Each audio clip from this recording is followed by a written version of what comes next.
Welcome back everyone to the official YouTube channel of Yes Academy. I am Yogesh. In the last few lectures we discussed about soil mechanics. पिछले lecture ਦੇ ਵਿੱਚ ਆਪਾਂ soil properties ਵਾਲਾ chapter complete ਕੀਤਾ ਸੀ।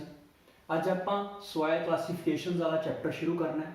soil ਨੂੰ classify ਕਰਨ ਦਾ reason ਕੀ ਹੁੰਦਾ ਹੈ, ਉਹਨੂੰ ਇੱਕ ਨਾਮ ਦੇ ਸਕੀਏ, ਆਪਾਂ ਇੱਕ ਸਿੰਬਲ ਦੇ ਸਕੀਏ ਜਿਹਦੇ ਬੇਸ ਦੇ ਉੱਪਰ ਇੰਜੀਨੀਅਰਸ ਇੱਕ ਦੂਜੇ ਨੂੰ ਦੱਸ ਸਕਣ ਵੀ ਇਹ ਕਿਹੜੀ ਟਾਈਪ ਦੀ ਸੋਇਲ ਹੈ, ਕਿਸ ਤਰੀਕੇ ਦੇ ਪਾਰਟੀਕਲਸ ਇਹਦੇ ਵਿੱਚ ਐਗਜ਼ਿਸਟ ਕਰ ਰਹੇ ਨੇ, ਇਹਦੀਆਂ ਪ੍ਰੋਪਰਟੀਜ਼ ਕਿਸ ਤਰੀਕੇ ਦੀਆਂ ਨੇ। ਸੋਇਲ ਨੂੰ ਕਲਾਸੀਫਾਈ ਕਰਨ ਦੇ ਲਈ ਆਪਾਂ ਦੋ ਮੇਨ ਤਰੀਕੇ ਯੂਜ਼ ਕਰ ਸਕਦੇ ਹੁੰਦੇ ਹਾਂ।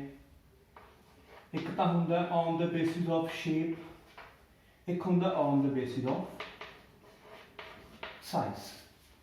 ਸ਼ੇਪਸ ਕਿਹੜੀਆਂ ਹੋ ਸਕਦੀਆਂ ਨੇ, ਤੁਹਾਡੀ ਨੈਕਸਟ ਸਕਰੀਨ ਉੱਪਰ ਇੱਕ ਪਿਕ ਆਏਗੀ।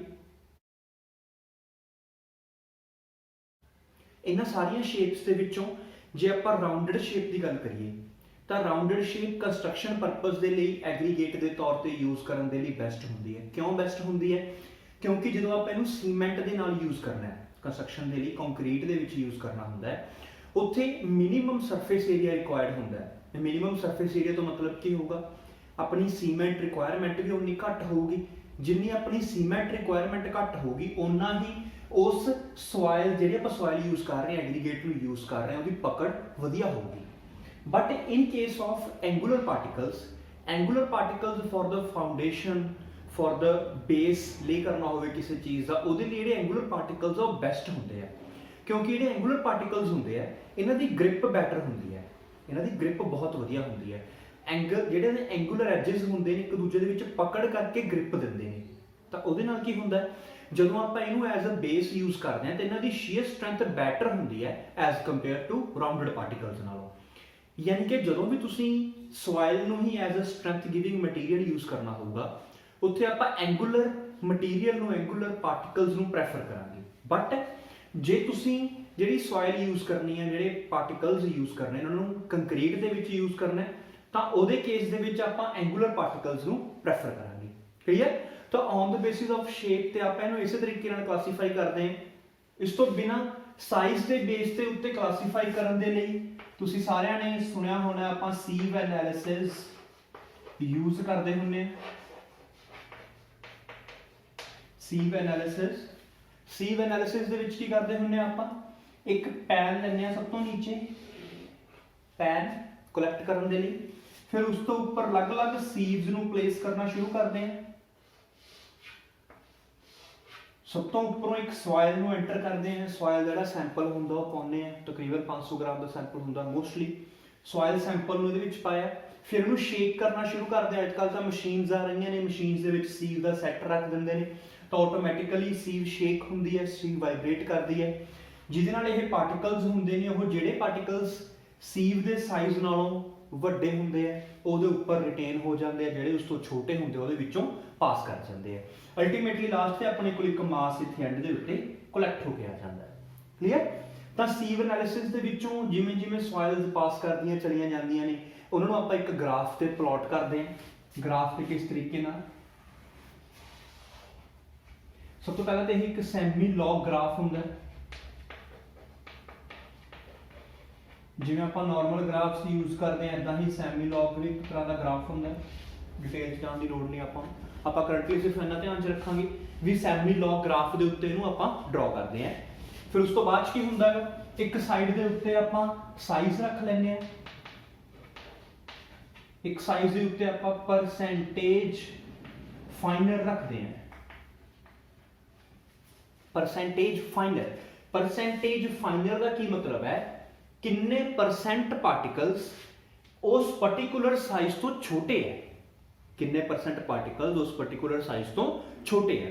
ਫਿਰ ਆਪਾਂ ਕੀ ਕਰਦੇ ਹਾਂ, ਗ੍ਰਾਫ ਪਲਾਟ ਕਰਨਾ ਸ਼ੁਰੂ ਕਰਦੇ ਹਾਂ। ਜਿਵੇਂ ਫੋਰ ਐਗਜ਼ਾਮਪਲ ਇੱਥੇ 1 mm 10 mm ਜਾਂ 20 mm 40 mm 60 mm like this graph ਬਣ ਜਾਂਦਾ। ਫਿਰ ਉਸ ਦੇ ਉੱਤੇ ਆਪਾਂ ਪੁਆਇੰਟਸ ਲੈ ਕੇ ਇੱਕ ਲਾਈਨ ਡਰਾ ਕਰਨੀ ਸ਼ੁਰੂ ਕਰਦੇ ਹਾਂ ਲਾਈਕ ਦਿਸ। ਕਲੀਅਰ? ਇਸ ਕਰਵ ਨੂੰ ਆਪਾਂ ਬੋਲਦੇ ਹਾਂ ਪਾਰਟੀਕਲ ਸਾਈਜ਼ ਡਿਸਟ੍ਰੀਬਿਊਸ਼ਨ ਕਰਵ।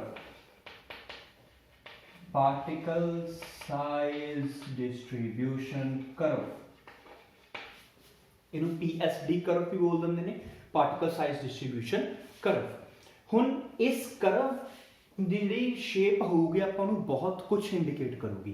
किवें देखो, हुण एक तां कर्व दी शेप इस तरीके नाल हो सकती है, यानी कि सारे दे सारे ग्राफ दे उपर बराबर बराबर वो कर्व डिस्ट्रीब्यूटेड होवे।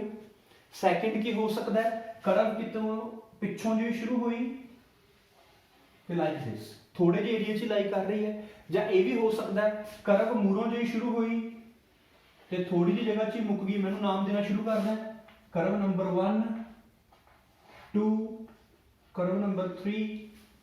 या कर्व किस तरीके नाल हो सकती है, पहला एक पार्ट तक ट्रैवल किया, फिर थोड़ा जा गैप पिया, फिर ट्रैवल किया, कर्व नंबर 4।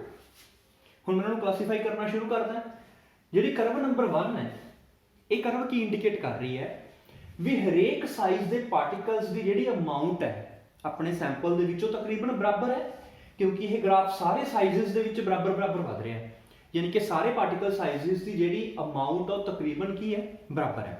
तो जिहड़ी अपनी 1 वाली ग्राफ वाली सॉइल होंदी है, जिहड़ी सॉइल का ग्राफ 1 के तरीके नाल बनदा है, उहनूं आपां बोलदे हैं well graded soil.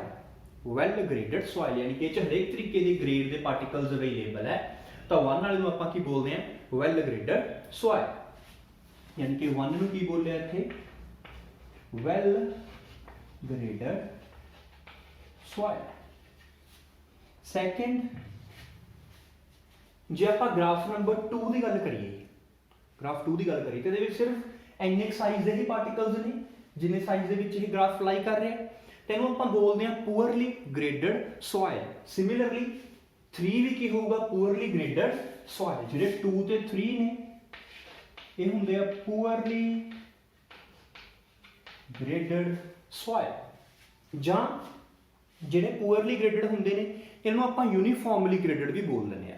यूनीफॉर्मली graded soil, poorly graded ते यूनीफॉर्मली ग्रेडेड च कोई फर्क नहीं हैगा।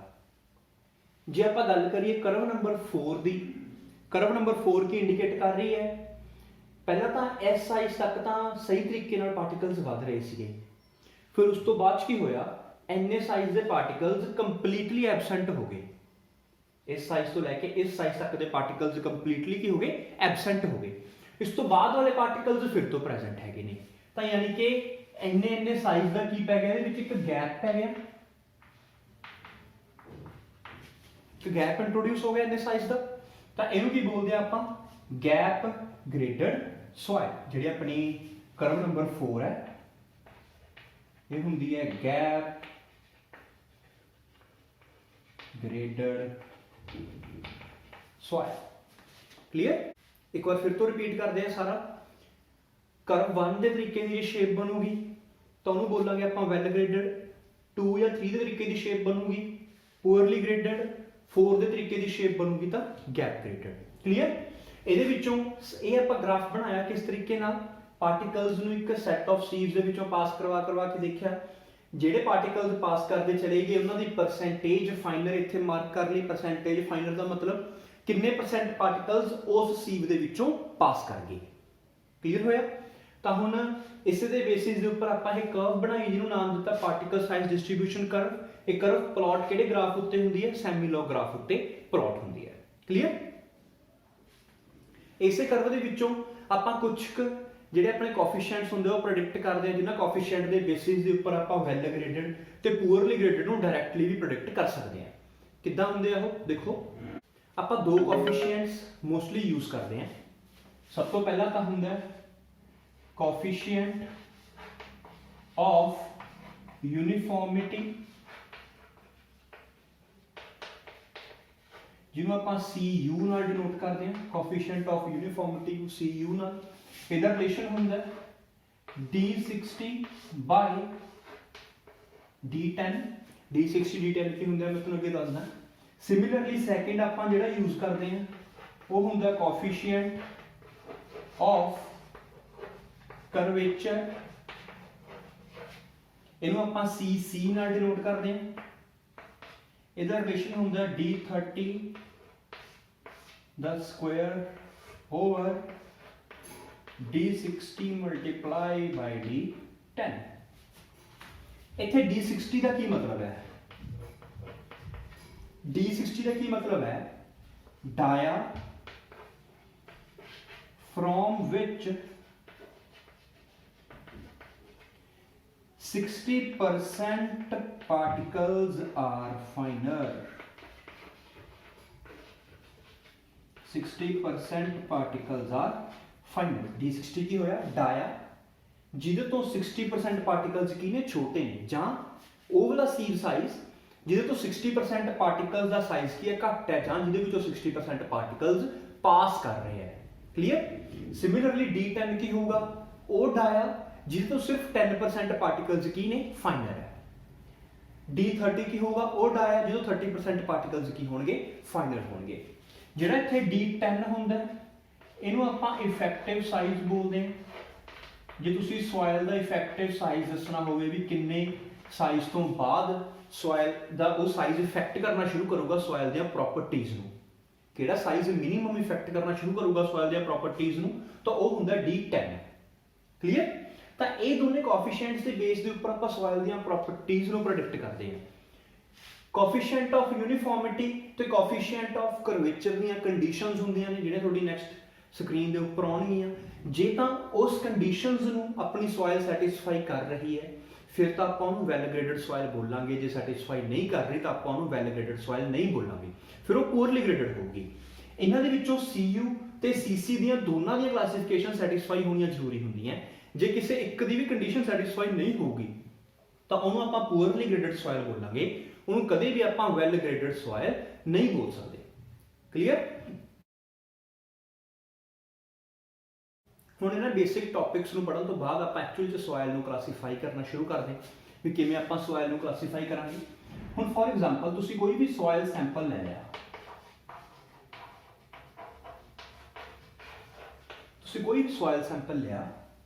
ਤੁਸੀਂ ਉਹ ਸੋਇਲ ਸੈਂਪਲ ਨੂੰ ਸਭ ਤੋਂ ਪਹਿਲਾਂ 75 ਮਾਈਕਰੋਨਸ ਦੀ ਸੀਵ ਦੇ ਵਿੱਚੋਂ ਪਾਸ ਕਰਾ ਕੇ ਦੇਖਿਆ।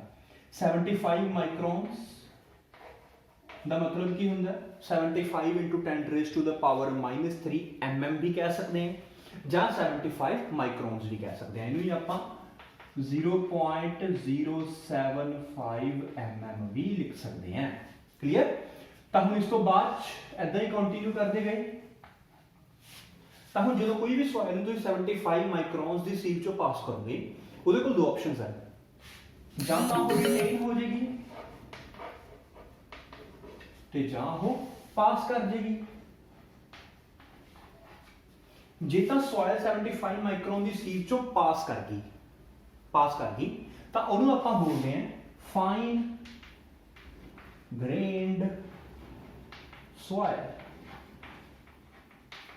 ਜੇ ਸੋਇਲ 75 ਮਾਈਕਰੋਨਸ ਦੀ ਸੀਵ ਚੋਂ ਪਾਸ ਕਰ ਗਈ ਤਾਂ ਉਹਨੂੰ ਕੀ ਬੋਲਾਂਗੇ? Fine grained soil. ਸਿਮਿਲਰਲੀ ਜੇ ਸੋਇਲ 75 ਮਾਈਕਰੋਨਸ ਦੀ ਸੀਵ ਦੇ ਉੱਪਰ ਰਿਟੇਨ ਹੋਗੀ ਫਿਰ ਉਹਨੂੰ ਬੋਲਾਂਗੇ ਆਪਾਂ ਕੋਰਸ ਗ੍ਰੇਨਡ ਸੋਇਲ। ਜੇ ਆਪਾਂ ਆਪਣੇ ਪਹਿਲੇ ਲੈਕਚਰ ਦੇ ਉੱਪਰ ਪਹਿਲੇ ਚੈਪਟਰ 'ਚ ਮੂਵ ਕਰੀਏ ਤਾਂ ਆਪਾਂ ਵੈਦਰਿੰਗ ਆਫ ਸੋਇਲ 'ਚ ਕੀ ਲਿਖਿਆ ਸੀਗਾ? ਫਿਜ਼ੀਕਲ ਵੈਦਰਿੰਗ ਦੇ ਵਿੱਚੋਂ ਕੋਰਸ ਗ੍ਰੇਨਡ ਸੋਇਲ ਪੈਦਾ ਹੁੰਦੀ ਸੀ, ਯਾਨੀ ਕਿ ਜਿਹਦਾ ਸਾਈਜ਼ 75 ਮਾਈਕਰੋਨਸ ਤੋਂ ਜ਼ਿਆਦਾ ਹੁੰਦਾ ਸੀ, ਤੇ ਜਿਹੜੀ ਕੈਮੀਕਲ ਵੈਦਰਿੰਗ ਸੀਗੀ ਉਹ ਤੋਂ ਫਾਈਨ ਗ੍ਰੇਨਡ ਸੋਇਲ ਪੈਦਾ ਹੁੰਦੀ ਸੀ ਜਿਹਦਾ ਸਾਈਜ਼ 75 ਮਾਈਕਰੋਨਸ ਤੋਂ ਘੱਟ ਸੀਗਾ। ਕਲੀਅਰ? ਹੁਣ ਆਪਾਂ ਅਗਲੇ ਪਾਰਟ ਤੇ ਦੇਖਦੇ ਹਾਂ। ਹੁਣ ਕੋਰਸ ਗ੍ਰੇਨਡ ਸੋਇਲ ਆ ਗਈ, ਇੱਕ ਵਾਰੀ ਆਪਾਂ ਫਾਈਨ ਗ੍ਰੇਨਡ ਸੋਇਲ ਨੂੰ ਭੁੱਲ ਜਾਂਦੇ ਹਾਂ। ਜੇ ਫਾਈਨ ਗ੍ਰੇਨਡ ਸੋਇਲ ਆ ਗਈ ਤਾਂ ਆਪਾਂ ਟੇਬਲ 2 ਦੇਖਾਂਗੇ। ਕਲੀਅਰ? Move to table 2। ਹੁਣ ਆਪਾਂ ਜਿਹੜਾ ਇੱਥੇ ਟੇਬਲ ਬਣਾ ਰਹੇ ਹਾਂ ਟੇਬਲ 1 ਹੈ ਤਾਂ ਉਹ ਕੋਰਸ ਗ੍ਰੇਨਡ ਸੋਇਲ ਲਈ ਵੈਲਿਡ ਹੋਊਗਾ। ਕੋਰਸ ਗ੍ਰੇਨਡ ਸੋਇਲ 'ਚ ਅੱਗੇ ਕੀ ਹੋਊਗਾ? ਜਿਹੜੀ ਸੋਇਲ 75 ਮਾਈਕਰੋਨਸ ਦੇ ਵਿੱਚੋਂ ਪਾਸ ਕਰ ਗਈ, ਪਾਸ ਨਹੀਂ ਕੀਤੀ, ਰਿਟੇਨ ਹੋ ਗਈ, ਯਾਨੀ ਕਿ ਉਹ ਕੋਰਸ ਗ੍ਰੇਨਡ ਸੋਇਲ ਹੋ ਗਈ। ਹੁਣ ਇਸ ਤੋਂ ਬਾਅਦ ਇੱਕ ਚਾਂਸ ਇਦਾਂ ਦਾ ਵੀ ਬਣ ਸਕਦਾ ਹੈ ਵੀ ਸੋਇਲ ਦਾ ਕੁਝ ਪਾਰਟ ਰਿਟੇਨ ਹੋ ਜੇ ਤੇ ਕੁਝ ਪਾਰਟ ਉਹਦੇ ਵਿੱਚੋਂ ਪਾਸ ਹੋ ਜੇ। ਹਮੇਸ਼ਾ ਆਪਾਂ ਨੂੰ ਇਹ ਦੇਖਣ ਨੂੰ ਮਿਲਦਾ ਹੈ। ਤਾਂ ਆਪਾਂ ਕਿਹੜੀ ਸੋਇਲ ਨੂੰ ਕੋਰਸ ਗ੍ਰੇਨਡ ਸੋਇਲ ਬੋਲਾਂਗੇ? ਜਿਹਦੇ ਵਿੱਚ greater than 50% ਜਿਹੜੇ ਪਾਰਟੀਕਲਸ ਹੈ ਉਹ ਸੋਇਲ ਦੇ ਉੱਤੇ ਰਿਟੇਨ ਹੋ ਗਏ ਤਾਂ ਉਹਨੂੰ ਕੀ ਬੋਲਾਂਗੇ ਆਪਾਂ? Coarse grained soil. ਇਹੀ ਜੇ greater than 50% ਉਹਦੇ ਵਿੱਚੋਂ ਪਾਸ ਕਰ ਗਿਆ ਫਿਰ ਉਹਨੂੰ ਕੀ ਬੋਲਾਂਗੇ ਆਪਾਂ? Fine grained soil. ਕਲੀਅਰ? ਹੁਣ ਆਪਾਂ ਕੋਰਸ ਗ੍ਰੇਨਡ ਸੋਇਲ ਨੂੰ ਅੱਗੇ ਕਲਾਸੀਫਾਈ ਕਰਦੇ ਹਾਂ। ਦੇਖੋ ਕੋਰਸ ਗ੍ਰੇਨਡ ਸੋਇਲ ਦਾ ਟੇਬਲ ਅੱਗੇ ਖੁੱਲ ਸਕਦਾ ਕਿਵੇਂ, ਜਦੋਂ ਇੱਕ ਵਾਰੀ ਤੁਸੀਂ ਕੋਰਸ ਗ੍ਰੇਨਡ ਸੋਇਲ ਦੇ ਵਿੱਚ ਕਲਾਸੀਫਾਈ ਕਰ ਲਿਆ, ਉਸ ਤੋਂ ਬਾਅਦ ਚ ਉਹਨੂੰ ਫਿਰ ਤੋਂ ਆਪਾਂ 4.75 mm ਦੀ ਸੀਟ ਚੋਂ ਪਾਸ ਕਰਵਾ ਕੇ ਦੇਖਦੇ ਹਾਂ। 4.75 mm ਦੀ ਸੀਟ ਚੋਂ ਪਾਸ ਕਰਵਾ ਕੇ ਦੇਖਿਆ, ਜੇ ਤਾਂ greater than 50% ਰਿਟੇਨ ਕਰਕੇ 4.75 mm ਦੀ ਸੀਟ ਦੇ ਉੱਪਰ greater than 50% ਕੀ ਕਰਕੇ ਰਿਟੇਨ ਕਰਕੇ, ਤਾਂ ਉਹਨੂੰ ਆਪਾਂ ਕੀ ਬੋਲਦੇ ਹਾਂ, ਗ੍ਰੈਵਲ। ਉਹਨੂੰ ਕੀ ਬੋਲਾਂਗੇ, ਗ੍ਰੈਵਲ, ਜਿਹਦਾ ਸਿੰਬਲ ਕੀ ਹੋਊਗਾ, G। ਕਲੀਅਰ। ਜੇ greater than 50% ਜਿਹੜੇ ਪਾਰਟੀਕਲਸ ਹੈ ਉਹਦੇ ਵਿੱਚੋਂ ਪਾਸ ਕਰ ਗਏ, ਜੇ greater than 50% ਪਾਰਟੀਕਲਸ ਉਹਦੇ ਵਿੱਚੋਂ ਪਾਸ ਕਰ ਗਏ, ਤਾਂ ਉਹਨੂੰ ਕੀ ਬੋਲਾਂਗੇ ਆਪਾਂ, ਸੈਂਡ, ਜਿਹਦਾ ਸਿੰਬਲ ਕੀ ਹੋਊਗਾ, S। ਕਲੀਅਰ। G ਹੋਊਗਾ ਗ੍ਰੈਵਲ ਜੇ greater than 50% 4.75 mm ਦੀ ਸੀਟ ਦੇ ਵਿੱਚੋਂ ਰਿਟੇਨ ਕਰ ਗਏ, ਜੇ greater than 50% ਪਾਸ ਕਰ ਗਏ ਤਾਂ ਉਹਨੂੰ ਕੀ ਬੋਲਾਂਗੇ ਆਪਾਂ, ਸੈਂਡ। ਹੁਣ ਇਸ ਤੋਂ ਅੱਗੇ ਜੇ ਆਪਾਂ ਗ੍ਰੈਵਲ ਦੀ ਗੱਲ ਕਰੀਏ, ਗ੍ਰੈਵਲ ਤੇ ਸੈਂਡ ਲਈ ਤਕਰੀਬਨ ਸਾਰੇ ਕਲਾਸੀਫਿਕੇਸ਼ਨਸ ਸੇਮ ਹੋਣਗੀਆਂ। ਤਾਂ ਹੁਣ ਜੇ greater than 50% ਪਾਰਟੀਕਲਸ ਇਥੋਂ ਪਾਸ ਕੀਤੇ ਨੇ, ਜੇ ਮੈਂ ਉੱਪਰਲੇ ਟੇਬਲ ਦੇ ਵਿੱਚੋਂ ਇੱਕ ਗੱਲ ਦਾ ਧਿਆਨ ਰੱਖਾਂ, ਤਾਂ ਟੇਬਲ ਨੰਬਰ 2 ਕਦੋਂ ਫੋਲੋ ਕਰਾਂਗੇ, ਜਦੋਂ ਫਾਈਨ ਗ੍ਰੇਨਡ ਸੋਇਲ ਦੀ ਜਿਹੜੀ ਕਲਾਸੀਫਿਕੇਸ਼ਨ ਆ ਉਹ ਫੋਲੋ ਹੋਊਗੀ, ਯਾਨੀ ਕਿ greater than 50% ਪਾਰਟੀਕਲਸ ਕੀ ਕਰ ਜਾਣਗੇ, ਪਾਸ ਕਰ ਜਾਣਗੇ। ਹੁਣ ਜੇ ਮੈਂ ਗ੍ਰੈਵਲ ਦੀ ਗੱਲ ਕਰਾਂ, ਤਾਂ ਗ੍ਰੈਵਲ ਦੇ ਕੇਸ 'ਚ ਕੀ ਹੋਊਗਾ, ਤਾਂ ਗ੍ਰੈਵਲ ਹੁਣ ਜ਼ਿਆਦਾ ਪੂਅਰਲੀ ਗ੍ਰੇਡਡ ਹੋ ਸਕਦੀ ਹੈ ਜਾਂ ਵੈਲ ਗ੍ਰੇਡਡ ਹੋ ਸਕਦੀ ਹੈ। ਪੂਅਰਲੀ ਗ੍ਰੇਡਡ ਹੋਊਗੀ ਤਾਂ ਉਹਨੂੰ ਆਪਾਂ GP ਲਿਖਾਂਗੇ, ਜੇ ਵੈਲ ਗ੍ਰੇਡਡ ਹੋਊਗੀ ਤਾਂ GW ਲਿਖਾਂਗੇ। ਕਲੀਅਰ ਹੋਇਆ। ਜੇ ਪੂਅਰਲੀ ਗ੍ਰੇਡਡ ਹੋਊਗੀ ਤਾਂ GP, ਜੇ ਵੈਲ ਗ੍ਰੇਡਡ ਹੋਊਗੀ ਤਾਂ GW। ਹੁਣ ਇਹ ਪੂਅਰਲੀ ਗ੍ਰੇਡਡ ਹੈ ਕਿ ਵੈਲ ਗ੍ਰੇਡਡ ਹੈ, ਇਹ ਕਿੱਥੋਂ ਪਤਾ ਲੱਗੂਗਾ, ਜਿਹੜੇ ਆਪਾਂ CU ਤੇ CC ਦੇ ਪਿੱਛੇ ਕਲਾਸੀਫਿਕੇਸ਼ਨਸ ਪੜ੍ਹੀਆਂ ਨੇ, ਜੇ ਤਾਂ ਸੋਇਲ CU ਤੇ CC ਦੀਆਂ ਕੰਡੀਸ਼ਨਸ ਨੂੰ ਫੋਲੋ ਕਰ ਰਹੀ ਹੈ ਫਿਰ ਤਾਂ ਉਹ ਵੈਲ ਗ੍ਰੇਡਡ ਹੋਊਗੀ, ਜੇ ਨਹੀਂ ਫੋਲੋ ਕਰ ਰਹੀ ਤਾਂ ਉਹ ਕੀ ਹੋਊਗੀ, ਪੂਅਰਲੀ ਗ੍ਰੇਡਡ। ਕਲੀਅਰ। ਹੁਣ ਜੇ ਆਪਾਂ ਇੱਧਰ ਸੈਂਡ ਦਾ ਵੀ ਦੇਖੀਏ, ਸੈਂਡ ਵੀ ਜਾਂ ਤਾਂ SP ਹੋ ਸਕਦੀ ਹੈ ਪੂਅਰਲੀ ਗ੍ਰੇਡਡ ਸੈਂਡ, ਜਾਂ SW ਹੋ ਸਕਦੀ ਹੈ ਵੈਲ ਗ੍ਰੇਡਡ ਸੈਂਡ। ਕਲੀਅਰ ਹੋਇਆ ਬੇਸਿਕ ਕਲਾਸੀਫਿਕੇਸ਼ਨਸ। ਜੇ ਕੋਈ ਸੋਇਲ ਫਾਈਨ ਗ੍ਰੇਨਡ ਹੋਊਗੀ ਤਾਂ ਉਹ ਜਾਂ ਤਾਂ ਕਲੇ ਹੋ ਸਕਦੀ ਹੈ, ਜਿਹਨੂੰ ਆਪਾਂ C ਨਾਲ ਡਿਨੋਟ ਕਰਾਂਗੇ, ਜਾਂ ਸਿਲਟ ਹੋ ਸਕਦੀ ਹੈ, ਜਿਹਨੂੰ ਆਪਾਂ M ਨਾਲ ਡਿਨੋਟ ਕਰਾਂਗੇ। ਇਹਦੇ ਬਾਰੇ ਆਪਾਂ ਟੇਬਲ 2 ਚ ਕਰਦੇ ਹਾਂ। ਕਲੀਅਰ ਹੋਇਆ। ਸਭ ਤੋਂ ਪਹਿਲਾਂ 75 ਮਾਈਕਰੋਨ ਚ ਪਾਸ ਕਰਾਇਆ, ਉੱਥੋਂ ਪਤਾ ਲੱਗੂਗਾ ਵੀ ਕੋਰਸ ਗ੍ਰੇਨਡ ਹੈ ਕਿ ਫਾਈਨ ਗ੍ਰੇਨਡ ਹੈ। ਫਿਰ ਇਸ ਤੋਂ ਬਾਅਦ 4.75 mm ਦੀ ਸੀਟ ਚੋਂ ਪਾਸ ਕਰਵਾਇਆ, ਉੱਥੋਂ ਪਤਾ ਲੱਗੂਗਾ ਗ੍ਰੈਵਲ ਹੈ ਕਿ ਸੈਂਡ ਹੈ। CU ਤੇ CC ਦੇ ਕਲਾਸੀਫਿਕੇਸ਼ਨਸ ਦੇਖਾਂਗੇ, ਉੱਥੋਂ ਪਤਾ ਲੱਗੂਗਾ ਵੀ ਉਹ ਪੂਅਰਲੀ ਗ੍ਰੇਡਡ ਹੈ ਜਾਂ ਵੈਲ ਗ੍ਰੇਡਡ ਹੈ। ਕਲੀਅਰ। ਇਸ ਤੋਂ ਨੈਕਸਟ ਆਪਾਂ ਮੂਵ ਕਰਨਾ ਆਪਣੇ ਟੇਬਲ 2 ਦੇ ਉੱਪਰ। ਟੇਬਲ 2 ਦੇ ਵਿੱਚ ਆਪਾਂ ਪੜ੍ਹਨਾ ਸੀ ਫਾਈਨ ਗ੍ਰੇਨਡ ਸੋਇਲ ਬਾਰੇ। ਤਾਂ ਹੁਣ ਫਾਈਨ ਗ੍ਰੇਨਡ ਜਿਹੜੀ ਸੋਇਲ ਹੋਊਗੀ, ਇਹਨੂੰ ਆਪਾਂ ਨੂੰ ਪੜ੍ਹਨ ਵਾਸਤੇ ਸਭ ਤੋਂ ਪਹਿਲਾਂ ਇੱਕ ਚਾਰਟ ਸਮਝਦੇ ਹਾਂ। ਇੱਕ ਚਾਰਟ ਦੀ ਗੱਲ ਕਰਦੇ ਹਾਂ ਸਭ ਤੋਂ ਪਹਿਲਾਂ ਤਾਂ। ਇਸ ਚਾਰਟ ਦੇ ਇੱਕ ਸਾਈਡ ਦੇ ਉੱਪਰ ਆਪਾਂ ਰੱਖਦੇ ਹਾਂ ਵਾਟਰ ਕੰਟੈਂਟ, ਇੱਕ ਸਾਈਡ ਤੇ ਰੱਖਿਆ ਵਾਟਰ ਕੰਟੈਂਟ, ਇੱਕ ਪਾਸੇ ਰੱਖਦੇ ਹਾਂ IP। ਇਹਨੂੰ ਕੈਸਾਗ੍ਰਾਂਡੇਜ਼ ਪਲਾਸਟਿਸਿਟੀ ਚਾਰਟ ਬੋਲਦੇ ਆ ਆਪਾਂ। ਪਲਾਸਟਿਸਿਟੀ ਚਾਰਟ ਹੁੰਦਾ ਇਹ। ਇਹਦੇ ਵਿੱਚ ਆਪਾਂ ਕੀ ਕਰਦੇ ਹਾਂ, ਇਹਦੇ ਵਿੱਚ ਆਪਾਂ ਇੱਕ ਸਾਈਡ ਦੇ ਉੱਪਰ ਰੱਖਦੇ ਹਾਂ ਲਿਕੁਇਡ ਲਿਮਿਟ, ਯਾਨੀ ਕਿ water content at liquid limit. ਇੱਕ ਪਾਸੇ ਰੱਖਦੇ ਹਾਂ ਪਲਾਸਟਿਸਿਟੀ ਕੰਟੈਂਟ ਜਾਂ ਜਿਹੜਾ ਆਪਾਂ ਪਲਾਸਟਿਸਿਟੀ ਇੰਡੈਕਸ ਬੋਲਿਆ ਸੀਗਾ IP। ਤਾਂ ਉਧਰਲੇ ਪਾਸੇ ਆਪਾਂ ਪਲਾਸਟਿਸਿਟੀ ਇੰਡੈਕਸ ਰੱਖਣ ਤੋਂ ਬਾਅਦ ਇੱਕ ਗ੍ਰਾਫ ਪਲਾਟ ਕਰਦੇ ਹਾਂ। ਇਹਦੇ ਵਿੱਚ ਆਪਾਂ ਨੂੰ ਇੱਕ ਲਾਈਨ ਗਿਵਨ ਹੁੰਦੀ ਹੈ। ਲਾਈਨ ਕਿਸ ਤਰੀਕੇ ਨਾਲ ਗਿਵਨ ਹੁੰਦੀ ਹੈ, ਸਭ ਤੋਂ ਪਹਿਲਾਂ ਤਾਂ ਇਹਦੇ ਵਿੱਚ ਕੈਸਾਗ੍ਰਾਂਡੇਜ਼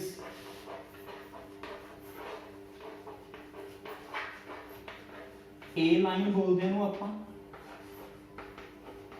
ਇਹਦੀ ਇਕੁਏਸ਼ਨ ਹੁੰਦੀ ਹੈ 0.73 ਲਿਕੁਇਡ ਲਿਮਿਟ -20।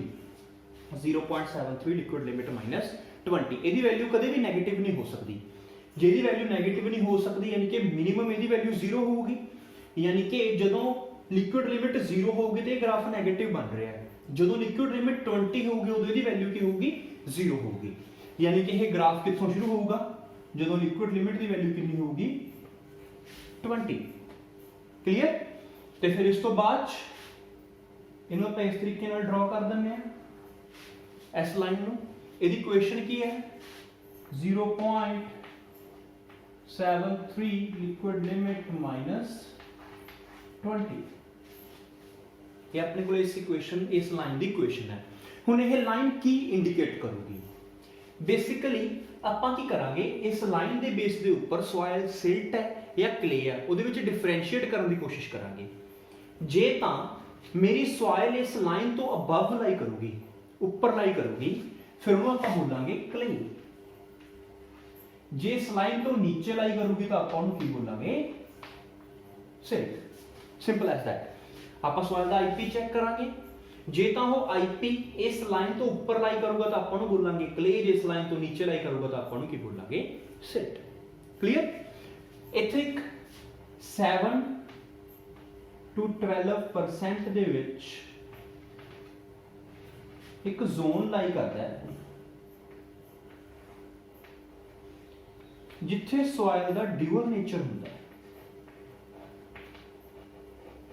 ਡਿਊਅਲ ਨੇਚਰ ਹੋਣ ਤੋਂ ਕੀ ਮਤਲਬ ਹੁੰਦਾ ਹੈ, ਜਿਹੜਾ 7 to 12% ਵਾਲਾ ਇਹ ਜ਼ੋਨ ਹੁੰਦਾ ਹੈ, ਇਹਦੇ ਵਿੱਚ ਆਪਾਂ ਪ੍ਰੈਡਿਕਟ ਨਹੀਂ ਕਰ ਪਾਉਂਦੇ ਵੀ ਸੋਇਲ ਕਿਹੜੀ ਕੁਆਲਿਟੀ ਦੀ ਹੈ, ਜਾਂ ਸੋਇਲ ਸਿਲਟ ਹੈ ਜਾਂ ਕਲੇ ਹੈ। ਪ੍ਰੈਡਿਕਟ ਕਰਨਾ ਮੁਸ਼ਕਲ ਹੋ ਜਾਂਦਾ ਹੈ। 7 to 12% ਦੇ ਵਿੱਚ ਜਿਹੜੀ ਸੋਇਲ ਹੈ ਉਹ ਆਰਗੈਨਿਕ ਵੀ ਹੋ ਸਕਦੀ ਹੈ, ਸਿਲਟੀ ਵੀ ਹੋ ਸਕਦੀ ਹੈ ਤੇ ਕਲੇ ਵੀ ਹੋ ਸਕਦੀ ਹੈ। ਕਲੀਅਰ। ਇਸੇ ਚਾਰਟ ਦੇ ਵਿੱਚੋਂ ਆਪਾਂ ਕੁਝ ਵੈਲਿਊਜ਼ ਹੋਰ ਪਿਕ ਕਰਦੇ ਹਾਂ। ਕਿਸ ਤਰੀਕੇ ਨਾਲ 35% ਤੇ 50% ਦੇ ਵਿੱਚ ਇਸ ਗ੍ਰਾਫ ਨੂੰ ਆਪਾਂ ਡਿਵਾਈਡ ਕਰਦੇ ਹਾਂ ਲਾਈਕ ਦਿਸ।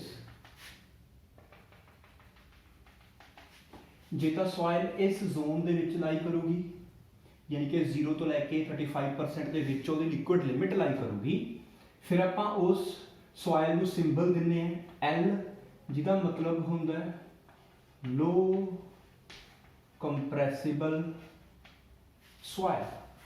L ਦਾ ਮਤਲਬ ਕੀ ਹੈ, ਲੋ ਕੰਪਰੈਸਿਬਲ ਸੋਇਲ। ਜੇ 0 35 ਦੇ ਵਿੱਚ ਲਾਈ ਕਰੂਗੀ, ਜੇ 35 ਤੋਂ ਲੈ ਕੇ 50 ਦੇ ਵਿੱਚ ਲਾਈ ਕਰੂਗੀ, ਉਹਨੂੰ ਆਪਾਂ I ਨਾਲ ਡਿਨੋਟ ਕਰਦੇ ਹਾਂ, ਜਿਹਦਾ ਮਤਲਬ ਹੁੰਦਾ ਹੈ ਇੰਟਰਮੀਡੀਏਟ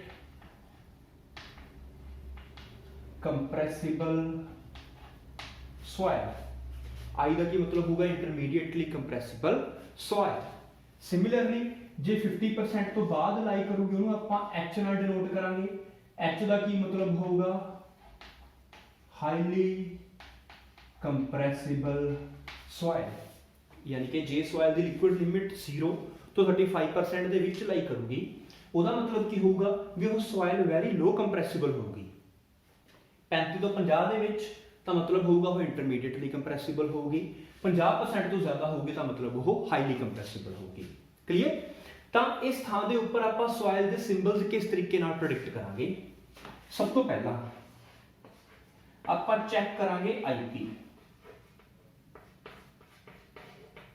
ਆਈਪੀ ਜੇ ਤਾਂ ਆਈਪੀ ਗ੍ਰੇਟਰ ਦੈਨ ਆ ਰਿਹਾ A ਲਾਈਨ ਤੋਂ, ਆਈਪੀ A ਲਾਈਨ ਤੋਂ ਗ੍ਰੇਟਰ ਹੋਣ ਦਾ ਮਤਲਬ ਕੀ ਹੈ ਵੀ ਮੇਰੀ ਸੋਇਲ A ਲਾਈਨ ਤੋਂ ਉੱਪਰ ਲਾਈ ਕਰ ਰਹੀ ਹੈ, ਫਿਰ ਉਹ ਕੀ ਹੋਊਗੀ ਯੈਸ ਕਲੇ। ਜੇ IP less than A line ਤੋਂ ਲਾਈ ਕਰ ਰਿਹਾ ਤਾਂ ਉਹਦਾ ਮਤਲਬ ਕੀ ਹੋਊਗਾ, ਉਹ ਕੀ ਹੋਊਗੀ ਸਿਲਟ। ਜੇ ਕਲੇ ਹੋਊਗੀ ਤਾਂ ਆਪਾਂ ਸਿੰਬਲ ਚੱਕਾਂਗੇ C, ਜੇ ਸਿਲਟ ਹੋਊਗੀ ਤਾਂ ਆਪਾਂ ਸਿੰਬਲ ਚੱਕਾਂਗੇ M। ਫਿਰ ਉਸ ਤੋਂ ਬਾਅਦ ਆਪਾਂ ਲਿਕੁਇਡ ਲਿਮਿਟ ਚੈੱਕ ਕਰਾਂਗੇ। ਜਾਂ ਤਾਂ ਲਿਕੁਇਡ ਲਿਮਿਟ 35% ਤੋਂ ਘੱਟ ਹੋਊਗੀ, ਫਿਰ ਆਪਾਂ ਉਹਨੂੰ ਬੋਲਾਂਗੇ MCL ਜਾਂ ML। ਸਿਮਿਲਰਲੀ CI ਜਾਂ MI, ਸਿਮਿਲਰਲੀ CH ਜਾਂ MH। ਕਲੀਅਰ ਹੋਇਆ। ਟੇਬਲ 2 ਦੇ ਵਿੱਚ ਆਪਾਂ ਫਾਈਨ ਗ੍ਰੇਡ ਸੋਇਲ ਨੂੰ ਕਿਵੇਂ ਕਲਾਸੀਫਾਈ ਕਰਦੇ ਹਾਂ। ਸਭ ਤੋਂ ਪਹਿਲਾਂ ਇੱਕ ਐਸਾ ਗ੍ਰੈਂਡੇ ਚਾਰਟ ਬਣਾਉਂਦੇ ਹਾਂ, ਇੱਕ ਸੋਇਲ ਦੀ ਇੱਕ ਲਾਈਨ ਲੈ ਲੈਂਦੇ ਆ ਜਿਹਨੂੰ ਆਪਾਂ A ਲਾਈਨ ਬੋਲਦੇ ਹਾਂ, ਜਿਹਦੀ ਇਕੁਏਸ਼ਨ ਕੀ ਹੁੰਦੀ ਹੈ 0.73 ਲਿਕੁਇਡ ਲਿਮਿਟ -20। ਫਿਰ ਆਪਾਂ ਇੰਟਰਮੀਡੀਏਟਲੀ ਤੇ ਲੋ ਕੰਪਰੈਸਿਬਲ ਜਾਂ ਹਾਈ ਕੰਪਰੈਸਿਬਲ ਦੇ ਵਿੱਚ ਉਹਨੂੰ ਕਲਾਸੀਫਾਈ ਕਰਦੇ ਹਾਂ। ਜੇ ਇਨ ਕੇਸ ਸੋਇਲ ਇਸ ਤਰੀਕੇ ਦੇ ਵਿੱਚ ਲਾਈ ਕਰ ਜੂਗੀ ਇਸ ਜ਼ੋਨ ਦੇ ਵਿੱਚ, ਤਾਂ ਉਦੋਂ ਸੋਇਲ ਦਾ ਡਿਊਅਲ ਨੇਚਰ ਕੀ ਹੋਊਗਾ MlCl। ਵੀ ਸੋਇਲ ਸਿਲਟ ਵੀ ਹੋ ਸਕਦੀ ਹੈ, ਕਲੇ ਵੀ ਹੋ ਸਕਦੀ ਹੈ, ਸਾਨੂੰ ਪਤਾ ਨਹੀਂ ਲੱਗ ਰਿਹਾ, ਬਸ ਇੰਨਾ ਜ਼ਰੂਰ ਪਤਾ ਹੈ ਕਿ ਉਹ ਸੋਇਲ ਕੀ ਹੋਊਗੀ, ਲੋ ਕੰਪਰੈਸਿਬਲ ਹੋਊਗੀ। ਕਲੀਅਰ ਹੋਇਆ? ਇਹ ਸੀਗੇ ਪਹਿਲੇ ਦੋ tables classification of soil chapter ਦੇ। ਹਲੇ ਇਹ ਟੇਬਲਸ ਕੰਪਲੀਟ ਨਹੀਂ ਹੋਏ। ਇਸ ਤੋਂ ਬਿਨਾਂ ਆਪਾਂ ਜਿਹੜੀ ਨੈਕਸਟ ਵੀਡੀਓ ਦੇ ਵਿੱਚ ਟੇਬਲ ਨੰਬਰ 3 ਪੜਾਂਗੇ। ਟੇਬਲ ਨੰਬਰ 3 ਕੀ ਸ਼ੋ ਕਰੂਗਾ, ਜਿਵੇਂ ਇੱਥੇ ਇੱਕ ਡਿਊਅਰ ਨੇਚਰ ਆਇਆ, ਉਸ ਕੇਸ ਦੇ ਵਿੱਚ ਇਹ ਪੋਸੀਬਿਲਿਟੀ ਬਣ ਸਕਦੀ ਹੈ ਵੀ ਇੱਕ ਸੋਇਲ ਦੇ ਵਿੱਚ ਜਿਹੜੀ ਆਪਾਂ ਪਿੱਛੇ ਸੋਇਲ ਪੜ੍ਹੀ ਹੈ, ਕੋਰਸ ਗ੍ਰੇਨਡ ਸੋਇਲ ਤੇ ਫਾਈਨ ਗ੍ਰੇਨਡ ਸੋਇਲ, ਦੋਨਾਂ ਦੀ ਅਮਾਉਂਟ ਜ਼ਿਆਦਾ ਹੋਵੇ ਤਾਂ ਆਪਾਂ ਨੂੰ ਦੋਨਾਂ ਦੇ ਤਰੀਕੇ ਨਾਲ ਕਲਾਸੀਫਾਈ ਕਰਨਾ ਪਊਗਾ। ਉਹ ਸੋਇਲ ਨੂੰ ਕਿਵੇਂ ਕਲਾਸੀਫਾਈ ਕਰਾਂਗੇ ਆਪਾਂ ਨੈਕਸਟ ਵੀਡੀਓ ਦੇ ਵਿੱਚ ਦੇਖਾਂਗੇ। ਇੱਕ ਵਾਰ ਤੁਸੀਂ ਇਹਨੂੰ ਪੜ੍ਹ ਲਿਓ, ਰਿਵਾਈਜ਼ ਕਰ ਲਿਓ। ਨੈਕਸਟ ਵੀਡੀਓ ਦੇ ਵਿੱਚ ਆਪਾਂ ਕੁਝ ਐਗਜ਼ਾਮਪਲਸ ਵੀ ਕਰਕੇ ਦੇਖਾਂਗੇ ਤਾਂ ਕਿ ਆਪਾਂ ਨੂੰ ਕਲੀਅਰ ਹੋ ਜੇ ਵੀ ਆਪਾਂ ਜਿਹੜੀ ਸੋਇਲ ਨੂੰ ਕਲਾਸੀਫਾਈ ਕਿਸ ਤਰੀਕੇ ਨਾਲ ਕਰਨਾ ਹੈ। ਜਿਨ੍ਹਾਂ ਸਟੂਡੈਂਟਸ ਨੇ ਸਬਸਕ੍ਰਾਈਬ ਨਹੀਂ ਕੀਤਾ, ਸਬਸਕ੍ਰਾਈਬ ਕਰ ਲਿਓ। ਜੇ ਕੋਈ ਪ੍ਰੋਬਲਮ ਆਈ ਕਮੈਂਟਸ ਦੇ ਵਿੱਚ ਦੱਸ ਸਕਦੇ ਹੋ। Thank you very much.